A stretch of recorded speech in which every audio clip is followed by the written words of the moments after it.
Oke kawan-kawan, satu soal TIU numerik tentang penalaran bilangan. Gini, soal ini biasanya ada di TIU SKD CPNS, atau mungkin di TPA Auto Bappenas, atau mungkin di tes-tes psikotes ada. Nah, sekarang kita mainkan. Nalarnya gini teman-teman. Di situ ada informasi bahwa jumlah 50 bilangan asli pertama, 50 asli bilangan asli dimulai dari berapa? 1 ya. Nah, berarti 1 tambah 2 tambah 3 sampai tambah 50, itu nilainya adalah 1275. Informasi pertama. Pertanyaannya adalah 101 tambah 102 tambah 103 sampai 150. Itu berapa? Nah, triknya teman-teman lihat, 101 itu bisa kita pecah menjadi 100 tambah 1. Oke, ditambah 102 itu bisa kita pecah menjadi 100 tambah 2. Aman ya? Halal ya? Siap. 103 itu berarti ada 100 tambah 3. Dan seterusnya. Di sini ada bilangan terusnya sampai bilangan yang terakhir itu adalah 100 tambah 50 dari mecah 150-nya. Nah, penjumlahan itu punya sifat komutatif, dibolak-balik bisa, atau asosiatif, dikelompokkan juga bisa. Nah, dari situ teman-teman bisa lihat bahwa 100-nya itu ada berapa. Di sini 100, 100, 100, 100, sudah berapa kali 100? Sebanyak bilangan yang ada di situ. Nah, ini sampai 50, berarti ada 100-nya itu ada 50, kita kalikan 50. Lalu yang hitungan lainnya yang belum, di sini ada 1, tambah 2, tambah 3, tambah 4, dan seterusnya sampai 50, tambah 50 tuh, kita punya informasinya di atas. Itu sama dengan 1275. Tinggal kita mainkan, ini ketemunya adalah 5000 ditambah dengan 1275. Dapat teman-teman 6275. Terselesaikan di pilihan jawaban D. Terima kasih, semoga bermanfaat.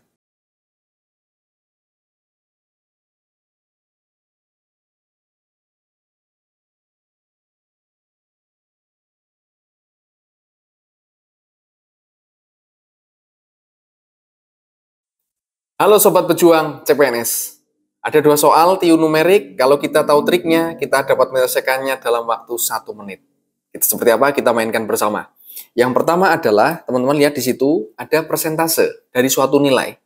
Kalau kita tahu konversinya, ini akan mempermudah. 66,67% ini nilainya sama dengan 2/3. Tinggal kita kalikan dengan 25,7854 nih. Nah, kita nggak perlu tahu nilainya aslinya berapa, dan kita nggak perlu menghitungnya, kita cukup dengan nalar saja.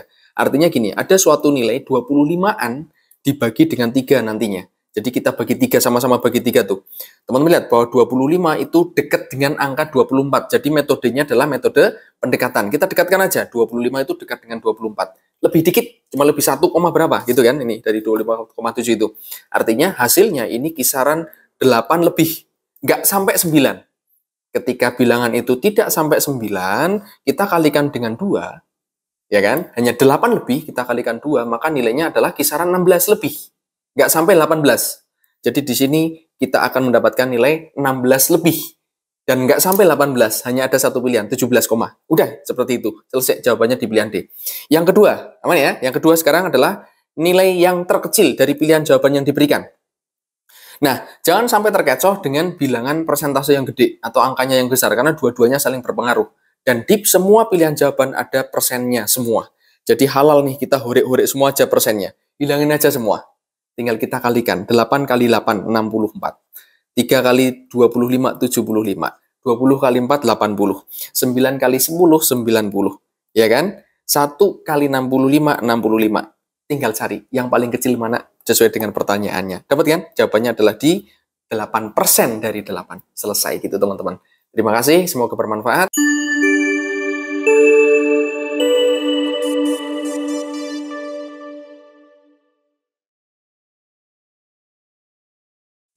Oke kawan-kawan semua, satu soal terkait dengan numerik, hitung cepat termasuknya di sini. Jadi mungkin teman-teman barangkali bertemu dengan soal seperti ini jenisnya di soal TIU CPNS, bisa dihitung soal Auto Bappenas juga ada, atau mungkin psikotes lainnya gitu ya. Nah, karena soalnya tipenya seperti itu, soal hitung cepat, artinya teman-teman ada satu strategi atau satu konsep hitung dasar yang bisa kita terapkan di sana. Walaupun misalnya teman-teman menghitung nilai dari masing-masing di situ, 75,8 dikuadratkan, kemudian menghitung 24,2 dikuadratkan, baru dikurangkan, itu ketemu juga hasilnya. Cuma barangkali akan lebih banyak hitungannya, angkanya lebih banyak itu, lebih gede atau lebih besar gitu kan. Lebih banyak. Nah, satu konsep yang mungkin teman-teman bisa pakai untuk memperingan kita dalam mencari hasil dari hitung ini, bentuknya kita perhatikan. Di situ adalah bentuk kuadrat yang dikurangkan. Nah, namanya adalah selisih kuadrat. Jadi ketika teman-teman ketemu bentuk selisih kuadrat, misalnya ada A kuadrat kurangi B kuadrat ya, ini bisa kita mainkan dengan difaktorkan. Jadi hasilnya adalah merupakan perkalian antara hasil penjumlahan dengan hasil selisih. Jadi jumlah kali selisih, bentuknya A plus B dikali A min B, dari bentuk kuadratnya. Nah, sehingga dari sini kalau kita terapkan coba, kembali lagi bahwa selalu biasanya angkanya atau bilangan-bilangnya itu bisa kita otak-atik itu. Jadi, oh ini lebih sederhana kita dalam menghitung. Kita coba yang di situ, kita jumlahkan dulu ya, 75,8 ditambah dengan 24,2, oke? Kita kalikan dengan selisihnya, 75,8 dikurangi dengan 24,2.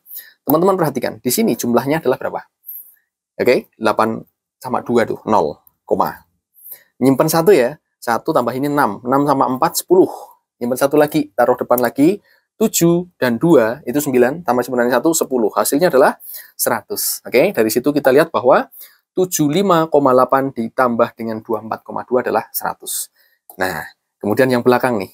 Yang belakang kita kurangkan. Ini pun enak, kurang ya. 8 kurangi 2, 6, 5 kurangi 4, 1. 7 kurangi 2, 5. Oke, apa tuh? 51,6. Teman-teman, ketika kita mengalihkan suatu bilangan dengan bilangan 10, 100, 1000, itu kan enak. Misalnya bilangan bulat, berarti tinggal nambahin 0. Misalnya bilangannya pecahan desimal, berarti komanya tinggal geser ke kanan, gitu kan. Nah, kayak gini ada koma nih di sini. Dikali 100, berarti komanya geser ke kanan 2 kali. Berarti geser 1, geser 2, di situ kan. Nah, di angka depannya koma tambahin 0. Hasilnya adalah ini nih, 5160.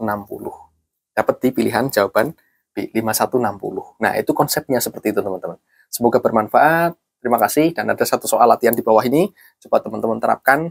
Atau mungkin teman-teman bandingkan dengan cara menghitung dikuadratkan dulu baru dikurangi. Atau menggunakan sifat dari jumlah kali selisih itu. Terima kasih. Oke, teman-teman. Pejuang CPNS. Ada satu soal TIU numerik terkait dengan perbandingan. Nah, penyelesaiannya sebenarnya cukup sederhana. Yang penting teman-teman pahami tentang teori bilangan. Di sini ada suatu bilangan berpangkat, pangkat 2 dan pangkat 3. Ingat, bilangan berapapun berpangkat 2, itu hasilnya selalu positif. Oke? Sementara bilangan berapapun ketika dipangkatkan 3, itu hasilnya bisa 2. Bisa positif, bisa negatif. Berapapun ya, maksudnya berapapun artinya ketika bilangannya positif dipangkat 3, hasilnya positif. Ketika bilangannya negatif dipangkatkan 3, hasilnya negatif. Jadi ada 2 kemungkinan itu.